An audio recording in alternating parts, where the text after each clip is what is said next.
자, 지금 법화경 법문을 설하고 있는데 간세음보살 보문품 법화경 제25품 간세음보살 보문품 법문을 오늘 11번째로 설하고 있어요. 같이 내용을 원문을 내가 우리말로 해석을 해서 읽을 테니까 불자님들은 손을 모으고 마음으로 깊이 새기면서 한번 음미해 보시기 바라겠습니다.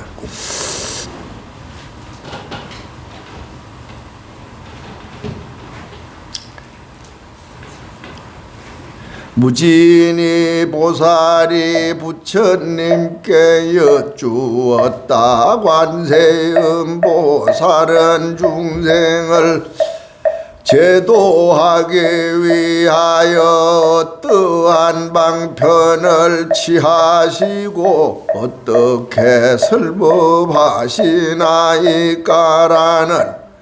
물음에 부처님은 다음과 같이 답변하셨다.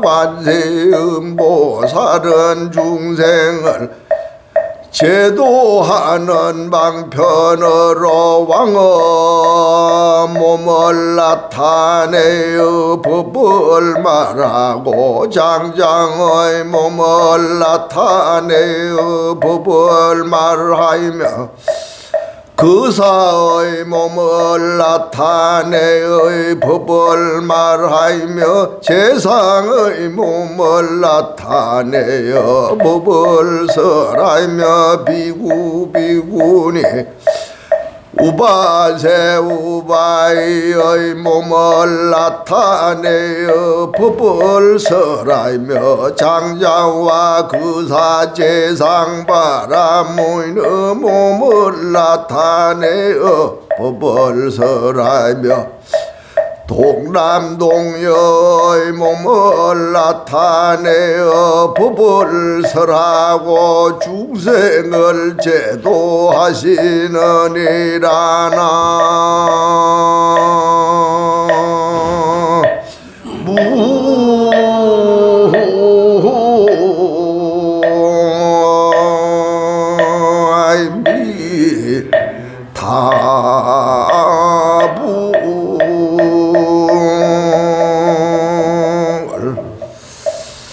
감사합니다. 조용히 앉으시고 여기서 내용이 뭐냐 하면 무진이 보살이 부처님께 여쭈는 거예요. 물어보는 거예요. 간세음 보살은 중생을 제도하기 위해서 어떠한 방편을 취하시고 어떤 방법으로 중생을 제도하시고 이 소리 어떻게 설법하십니까? 하고 묻는 거예요. 그러니까 부처님이 무진이 보살에게 답변하세요. 간세음 보살은 중생을 제도하기 위해서 임금의 몸을 나타낼 때도 있다. 몸을 변신한다 이거예요. 중생의 근기를 위해서 왕의 몸을 나타내기도 하고 장자의 몸을 나타내기도 하고 거사 일반 남자의 모습을 나타내기도 하고 군인의 모습으로도 나타나기도 하고 재상의 몸으로 장관 같은 재상의 몸을 나타내어 법을 설하기도 하고 중생 제도하며 남자 스님, 여자 스님, 남자 신도, 여자 신도의 모습으로도 간세음 보살님이 몸을 나타내서 우리 앞에 나타나신다 이거야. 우리가 기도를 하고 간세음 보살을 가피를 빌면 간세음 보살님 모습으로만 나타나는 게 아니고 지금 열거하는 것처럼 다 여러 가지 모습으로 간세음 보살이 무량신을 나타내서 중생을 제도한다. 그러다가 장자의 몸, 거사의 몸, 재상의 몸, 바라문의 몸, 스님의 몸, 동남동여 어린아이들 모습으로 남자의 모습으로 여자의 모습으로 다 천가지 만가지 몸으로 나타내서 중생을 제도하고 설법한다 이러는 거예요. 이렇게 중생을 제도한다. 지난번에 법회 때 이렇게 말씀해서 간세음 보살이 동자로 나타났다는 얘기를 했죠. 세조대왕이 몸이 아플 때 문수보살의 모습으로 나타나서 세조대왕님의 병을 고쳐준 그 내용을 법문을 했잖아요. 그래서 그때 문수보살이 동자로 나타났던 모습을 지금도 강원도 월정사 올라가면 상원사라고 그 절에 법당 안에는 그 동자 모습 그때 그대로 조성해서 모시는 상이 있다고. 그래 이게 문수보살도 여러 몸을 나타내서 중생을 제도하거든. 어느 때 말이에요. 경흥법사라고 하는 분이 있었어요. 신라의 유명한 분인데 이분이 말을 타고 경흥국사가 출근을 하시는데 어느 날 스님이 말을 타고 가시는데 그 앞에서 어느 거지 스님이 강주리에다가 썩은 냄새가 나는 고기를 팔고 있었어요. 그 스님 다니는 길에. 그러니까 스님이 내려가지고 야단을 하세요. 수행하는 스님이 소위 중이라 그러는 사람이 그 냄새가 악취가 풍기는 생선을 사람들 다니는 길가에서 이렇게 팔면 스님 꼴이 뭐가 되겠냐? 얼른 걷어치지 못할까 하고 야단을 한 거예요. 이랬더니 이 거지 스님이 보잘것없는 스님이 뭐라 그러는 게 아니라 아니 죽은 고기 좀 파는 게 무슨 상관이냐? 당신은 산 짐승을 사타구니에 끼고 타고 다니는데 이 소리 딱 들으니까 경흥국사라는 분이 얼마나 공부를 많이 하셨겠어요. 딱 들으면 알죠. 무슨 소리인지 누구의 소리인지. 깜짝 말해서 내려서 잘못했다고. 내 자세를 고치겠습니다. 내가 생각이 짧았습니다. 당신이 공부 좀 하고 도력이 높더니 언제부터 남을 덩어리를 타고 중이 댕기 버릇했냐. 내가 썩은 생선 좀 판다고 해서 없는 사람들에게 당신이 하는 짓이 더 나쁘지. 이래고 이분이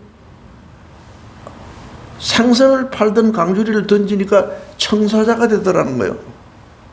그걸 타고 하늘로 가는 거예요. 동쪽으로.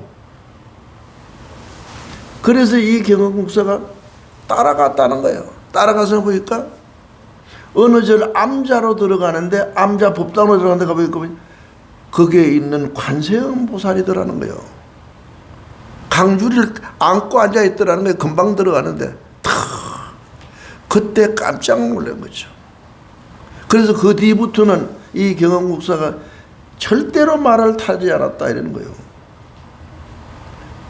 그리고 꿀도 먹지 않았다는 거예요. 우리 꿀 같은 거 먹잖아요. 사실 꿀 같은 거 맛있잖아요. 그죠? 그거 참 알고 보면 나무 노역을 착취하는 거예요. 개들이 여름 내내 그 수만 마리가 얼마나 그 애를 쓰겠어요. 그죠? 그래서 농사 지는 걸 홀짝 빼고 설탕 조금 넣어놓고 그냥 겨울 추울에 그 양식이 부족하면 벌들은 죽어요. 그래서 우리 은사 스님은 꿀을 절대 안 자신 분이에요. 율사 스님인데 이루 스님이라고. 얼마나 개들이 애쓴 건데 그걸 홀짝 뺏어 먹으면 그 뽀가 얼마나 크냐 이거예요. 꿀이 보통 먹는 저 꿀이 아니다 이거예요. 벌들이 평생을 벌어서 먹고 살기 위해서 자식 키우기 위해서 벌어놓은 거를 몽창 다 뺏어 먹는 게 얼마나 잔인하냐 이거예요. 응? 이런 윤리감을 가지고 꿀을 안 먹는 스님들도 있다니까요. 그리 경흥국사가 그때 얼마나 크게 깨우치고 그분이 공부 안 해도 도가 그렇게 높아도 스님들이 높을수록 본인들이 하심을 못하고 공부한 것을 해석하고 이럴 때 부처님들이 나타나서 이런 거지 스님으로 나타나서 제도하고 다시 자신을 돌아보도록 이끌어준 이게 역사에 나오는 얘기예요. 그러니까 부처님이 여러 모습으로 나타난다는 거 아니에요. 그래서 지난번에도 세조대왕이 몸에 온갖 피부병이 있어서 100가지 약을 쓰고 얼마나 그 임금인데 그 밑에 있는 의들이 공을 들였는데 못 고쳤을 거 아니에요. 그러니까 부처님 가필입니다고 상원사로 갔다가 여름에 계곡에서 남 안 보는데 몸 안 보이고 임금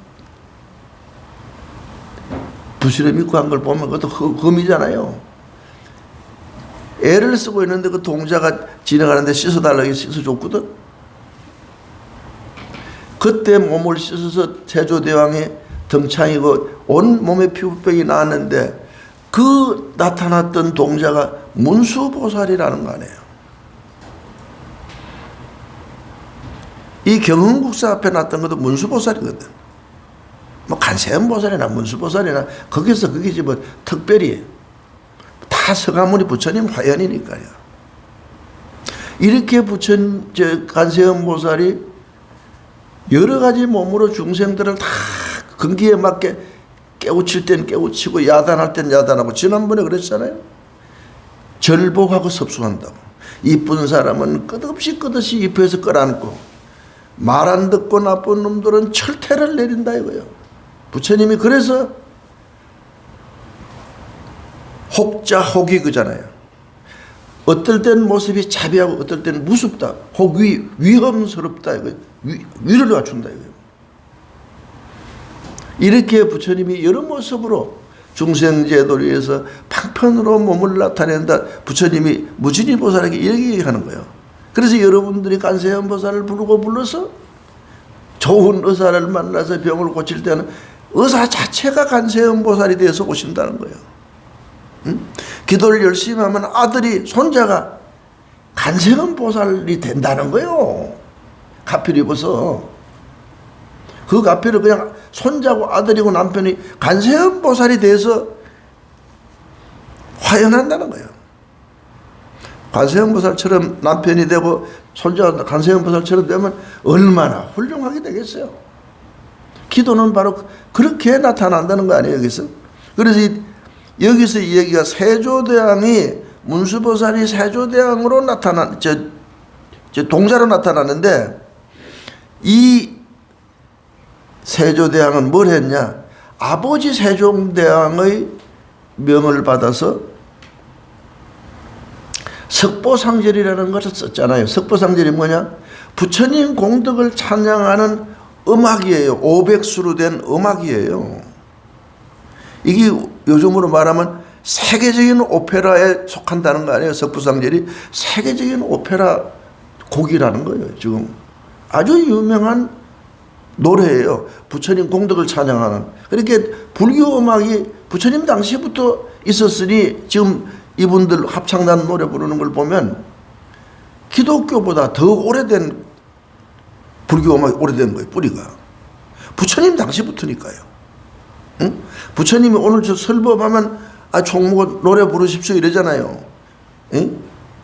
큰 스님 거룩한 법문을 청하는 청법가를 부르겠습니다. 청법가 노래 안 해요. 그때도 노래를 부르고 부처님이 법문하고 내려오면 노래를 불렀다는 거예요. 거기 영산해상곡이에요. 영산제 지내잖아요. 영산제를 지는 건 무슨 뜻이냐? 부처님이 영산해상에서 설법을 할 때 그렇게 사람들이 창음하게 와서 앉는 것도 그냥 앉는 게 아니라 쭉 줄을 서서 꽃을 들고 일산을 들고 부처님을 모시고 와서 그렇게 대접을 하면서 법문을 들었다는 거예요. 여러분처럼 늦게 들어오는 게 아니고 먼저 와서 쫙 앉아 있는다는 거예요. 스님이 들어올 때 여러분들이 일어서서 사실은 이렇게 박수를 치고 이렇게 해서 법상에 올라가는 거거든. 가수 나올 때 막 박수 치잖아요. 응? 그 영산해상에서 설법할 때 그 모습을 그대로 재현한 게 영산제예요. 알겠죠? 그때 노래가 있었다. 그런데 부처님 공덕을 찬양하는 석보상절을 세조대왕이 만들었다. 그리고 두 번째는 뭐냐? 법화경, 아미타경, 약사경, 지장경을 중심으로 해서 부처님 일대기를 쓴 것이 뭐냐? 석보상절이에요. 앞에서 노래한 건 참불가 부처님 공덕을 찬양한 건 월인청강지곡이고요.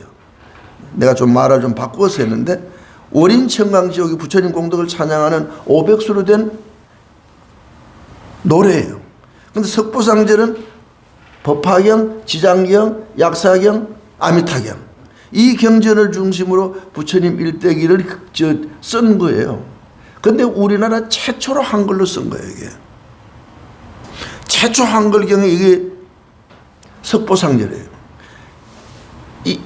이것을 세조대왕이 아버지 명을 받아 직접 썼어요. 우리가 볼 때는 세조대왕 자태도 부처님의 화현이에요. 왜냐하면 세조대왕이 그 임금이 오르는 과정에서 사람을 많이 생명을 해쳤어요. 그래서 그 인과를 받아서 몸이 아팠다는 거예요. 그래서 문수보살을 만나서 병을 고쳤거든. 참회의 뜻으로 이분이 월인청강지곡을 짓고 석보상절을 지었다는 거 아니에요. 부처님 화현이에요. 여기다. 문수보살의 화현이 이 동자요. 관음보살의 화현이 세조대왕도 부처님 화현이라는 거예요. 이게. 왕으로 나타난다 이러잖아요. 여러분 아쇼카 왕이라고 인도에 있잖아요. 그런 분도 부처님 열반하고 난 뒤에 300년 뒤에 나온 사람이에요. 인도 전역을 84,000탑으로 장엄했어요. 부처님 탄생한 곳, 부처님 성도하신 곳, 부처님 설법하신 곳, 부처님 열반하신 곳, 부처님 태어나신 곳, 전 지역을 여기는 부처님이 태어나신 곳이다. 여기는 부처님이 설법하신 영산회상이다. 여기는 부처님이 열반하신 쿠시나가르다. 여기는 부처님께서 도를 깨치신 붓다가야다. 거기마다 탑을 다 세우고 그 장소를 표현해 준 분이 아쇼카 왕이에요. 이 세상에서 가장 위대한 군주가 아쇼카 대왕이에요. 그걸 어떤 경전들은 부처님 화현이라고 얘기하는 거예요. 그 사람 왕이 자체가 부처님 화현이라는 거예요. 우리가 이렇게 봐야 돼요. 그래서 여기서 왕으로도 화현한다. 동자라도 화현한다. 뱃사공으로도 화현한다. 의사라도 화현한다. 남편으로도 화현한다. 아내로도 화현한다. 딸로도 나타난다. 사공으로도 나타난다. 거지의 모습으로도 나타난다는 거예요. 아까 거지 스님 나타났잖아요. 경국사 앞에. 그렇게 여러분들이 살아가면서 사람 무시하면 안 된다 이거요. 응? 길거리 걸어가다가 서창한 사람들이 있어도 그걸 무시하지 말라. 나는 이 밑에 대건이 보고 내가 어떨 땐 이 스님들한테 덕상스님 보고 저 사람 한산 거사야 내 이래요. 그지? 네. 응. 그 사람 누가 누군지 몰라요. 그러니까 여기서 부처님 말씀을 빌리면 옆에 살아가는 한 사람 한 사람 옆에 있는 사람 잘나나 못나나 그 사람들 나름대로 부처님의 화현이라고 생각할 때 이 국토가 정말 불국토 된다. 부처님 말하는 국토가 뭐예요? 사람을 차별하지 않고 존경하고 서로 신뢰하고 서로 보담고 서로 배려하고 서로 존중하는 이러한 사회가 되는 것이 극락국토고 불국정토지. 롯데빌딩처럼 집만 많이 짓고 KTX나 막 왔다 갔다 하고 GTX나 왔다 갔다 하고 건물 막 펑펑 올라가는 게 그게 불국토고 좋은 이상적인 세상은 아니다 이거예요. 내 말이 맞잖아요. 맞으면 여러분들이 박수 한번 쳐줄까요?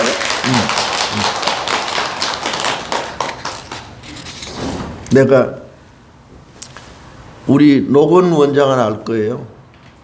70년대 초에 내가 처음 왔을 때인데 용동 큰우물가에 사는 김봉희 보살님이라고 있었어요.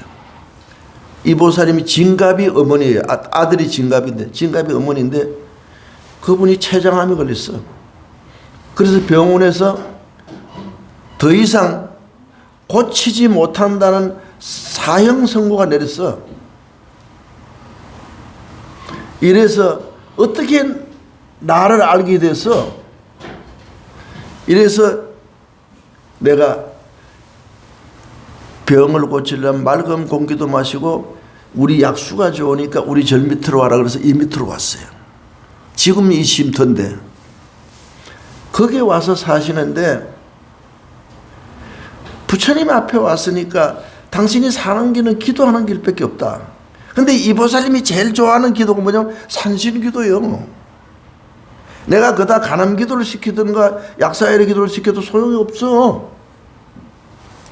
산신하고 친해. 그래서 그럼 산신기도를 시킨 거예요. 내가 건기에 맡겨요. 매일 산왕대신하는 거예요. 근데 그가 산왕대신해도 그 사람은 부처님이요. 부처님과 산왕대신이 똑같다고 생각하는 보살이요. 둘이 아니라고 생각해. 그래 불교가 그냥 산신령인 줄 알아. 그래서 산신각이요. 저 위에 꼭 있는데 자기를 살릴 사람은 내가 그럼 산신령밖에 없다. 의사 하나님 이미 포기했고 주사 바늘이 안 들어가면 툭툭툭 구부러져. 너무 암덩어리가 단단해져 가지고. 그래 밥도 못 먹어. 새카매 가지고. 한 1kg 정도밖에 안 돼.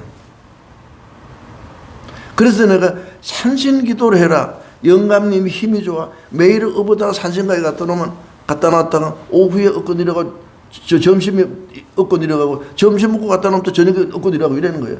여기서 살아 그냥 아주. 이러는데 이 보살님에게 어떤 스님이 하나 나타난 거예요. 기도를 하는데 가사를 큰 스님이 키가 6척인데 나타나서 하는 소리가 내일 강화에서 어떤 사람이 인삼을 팔러 온다 이거요. 이름이 이만식이다 이러는 거예요. 그 사람한테 약을 사 먹으면 인삼을 사 먹으면 병이 나는다 이렇게 됐단 말이에요.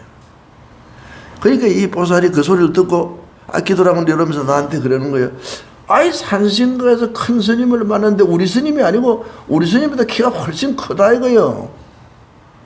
그런데 가사를 탁 수했는데 스님이 나타나서 내일 오후 한 3시나 4시쯤 강화에서 그 어떤 인삼장수가 누구누구 온다는데 그 인삼을 사 먹으면 나는다고 하는데 어느 스님이 그래서 내가 딱 들으니까 이거 무슨 부처님이 나타났구나 이게. 그래서 그 얘기하는 걸 부처님 화연입니다. 확신을 줘야 될 거 아니에요. 부처님 화연입니다 이랬거든. 그런가요? 아주 감동적으로 받아들이더라고. 그런데 기도를 하고 저녁에 이제 내려갔는데 강화에서 이 모씨라는 사람인데 매년 나한테 사물을 갖다 주는 사람이 있어. 그래 내가 형편이 그때는 어려울 때니까 삼 사 먹을 돈이 안 된다 이러니까 자기 삼밭이 잘 되도록 스님이 먹고 기도만 해달라는 거예요. 그리고 한 10대 뿌리씩 주고 가 나한테.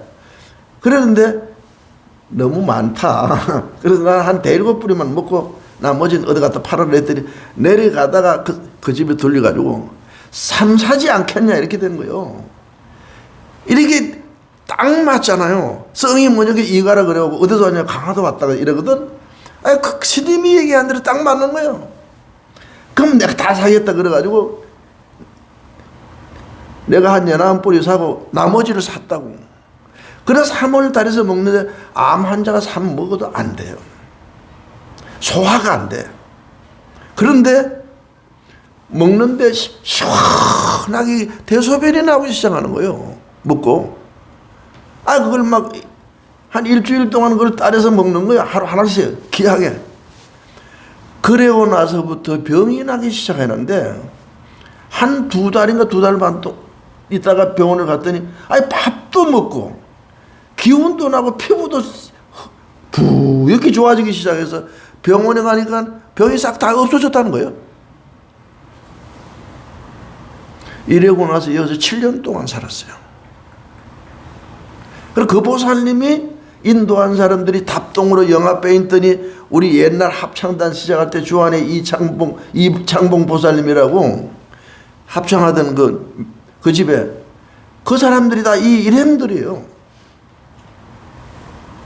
그리고 그 보살님은 한 80 이상 사셨어요. 사람이 이렇다. 부처님 공덕이에요. 우리가 재수 없으면 업장 많으면 병 걸리면 못 고쳐요. 업이 많은 사람은 그 업이 녹이기 이전에는 나쁜 병 걸리면 못 벗어나와요. 빠져나오지를 못하는데 업을 소멸해야 돼요. 전생에 업 지은 걸 소멸하고 새로운 삶을 거듭나는 거죠 이게. 그래서 한 25년 더 살았어요. 이게 스님으로 나타나는 거예요. 늘 산팔로 오는 그 사람이 간세음보살이라. 그냥 산 먹고 낫겠어요? 산 먹고 암 낫는 거 봤어요? 암은 산 먹으면 더 해요. 열기에서 더 활성화되고 더 성할 수 있는데 이게 불보살님 가피거든 이게. 그래 기도가 꼭 필요한 거예요. 성철 스님 글 쓰는 거 내가 요즘 읽는데 보니까 성남사주지 인홍 스님이 장암으로 죽어갈 때 성철 큰 스님이 기도하라고 시키더라고. 너 대장이 죽으면 안 돼. 성남사가 비구니 회사인데 너 대장이 대장이요. 아버지가 대법원 판사였어요. 인홍 스님은. 그 딸이 성철 스님 딸이 불필이하네요. 그가 인홍 스님 제자예요. 성천 스님을 비구니 스님들이 찾아가서 이 병이 그래서 앞으로 못 고친다는데 어떻게 하면 좋습니까? 성철 큰 스님이 그래. 너 대장을 살려야 비구니가 산다. 그렇게 능엄주를 해라. 108참회를 해라. 50명의 스님들이 조를 짜서 연불 소리가 끊어지지 않도록 절이 끊어지지 않게 계속해라. 그리고 병원에 들어보내라. 그리고 사랑기 인홍 스님이에요. 비구니계를 오늘날 이렇게 활성화시키고 발전성이 그 인홍 스님이에요. 기도로 우리가 부처님 가피로 기적을 행사하는 게 한두 가지가 아니다. 인간의 업이 많은 인간의 복으로 극복 안 되는 걸 기도로 하는 거예요. 믿음으로 성취하는 거예요. 이게. 그리고 자 다음 또 읽겠습니다. 또 합장하시고 하늘과 용가 야차와 근달바 수라가루라 긴나라 마후라가 사람인 듯 사람 아닌 듯한 몸으로서 제도알리에게는 그러한 여러 몸을 나타내어 설법하며 집건강신 몸으로서 제도알리에게는 집건강신의 몸을 나타내어 설법하나니 무진이여 관세음보살은 이러한 공덕을 성취하여 가지가지 형상을 나타내어 여러 국토에 다니면서 중생을 제도하여 해탈케 하나니라. 그러므로 그대들은 마땅히 한결같은 마음으로 간세음보살을 부르고 간세음보살을 공경해야 하나니라. 나무 아미타불.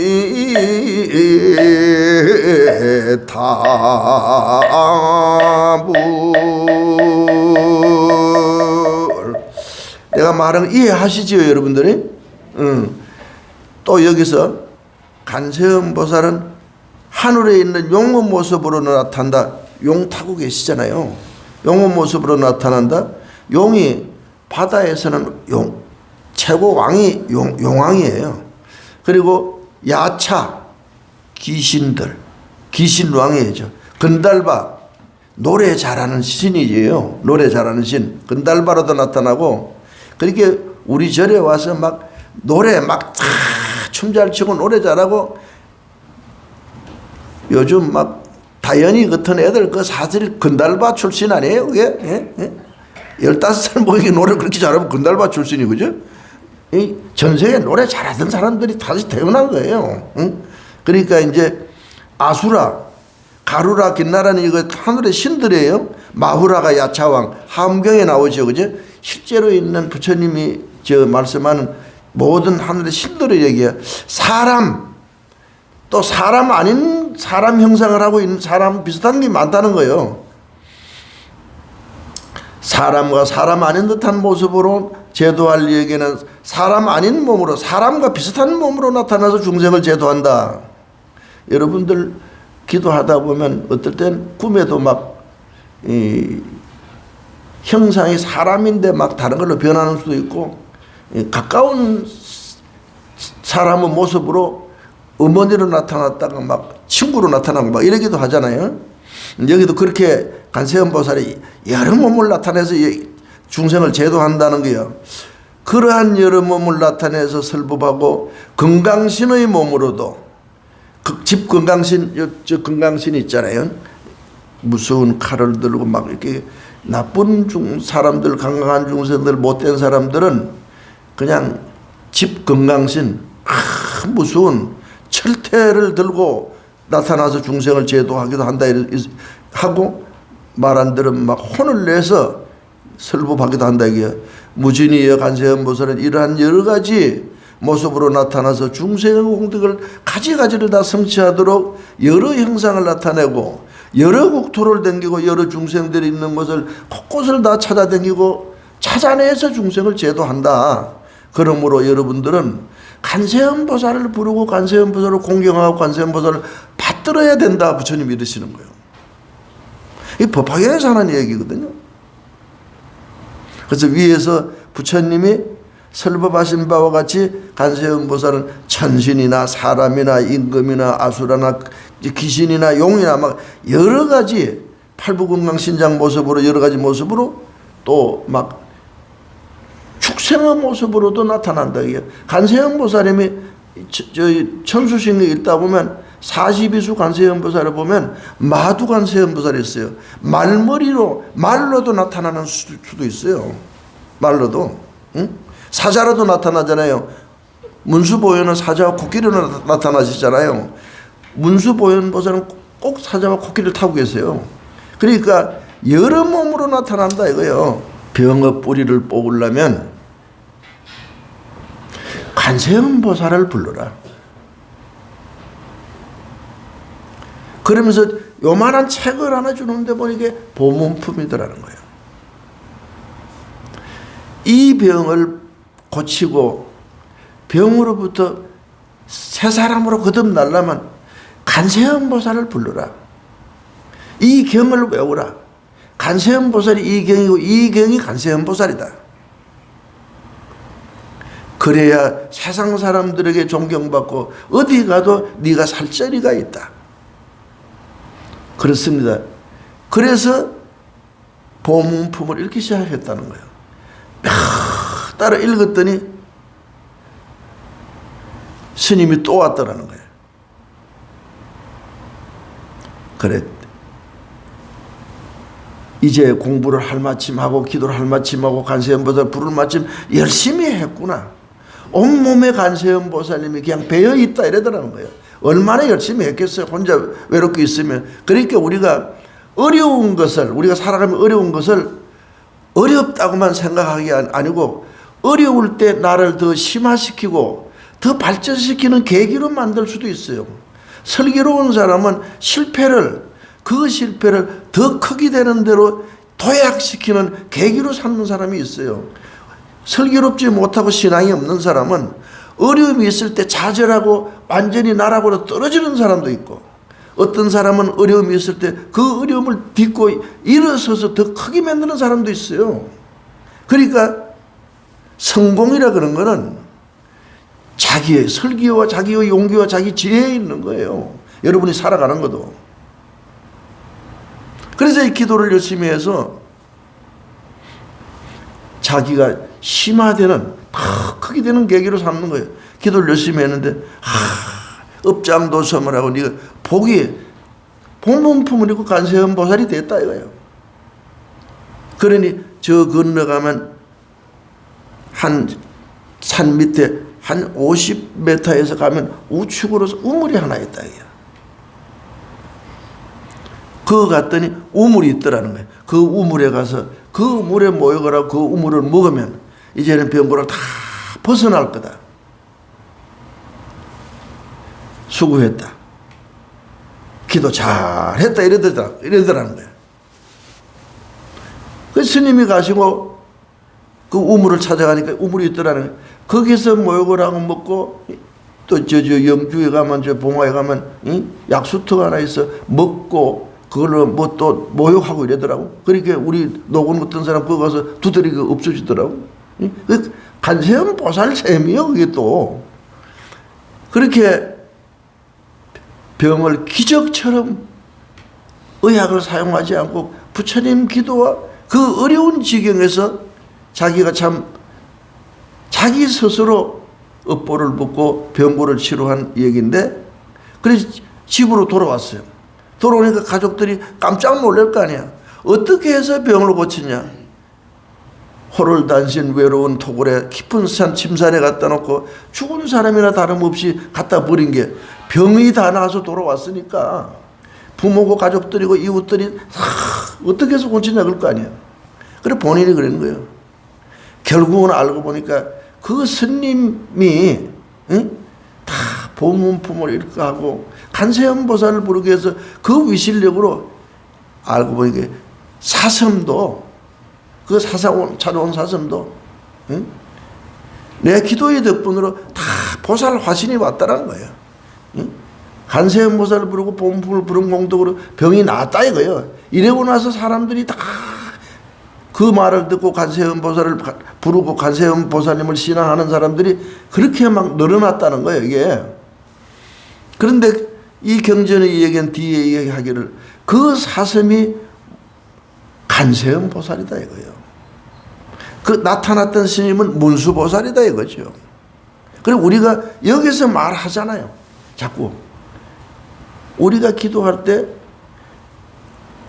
축생한 모습으로 나타난다. 의사의 모습으로 나타난다. 스님은 모습으로 나타난다. 귀신은 모습으로도 나타난다. 남자의 모습으로 나타난다. 동자의 모습으로 나타난다. 왕어른 모습으로 나타난다.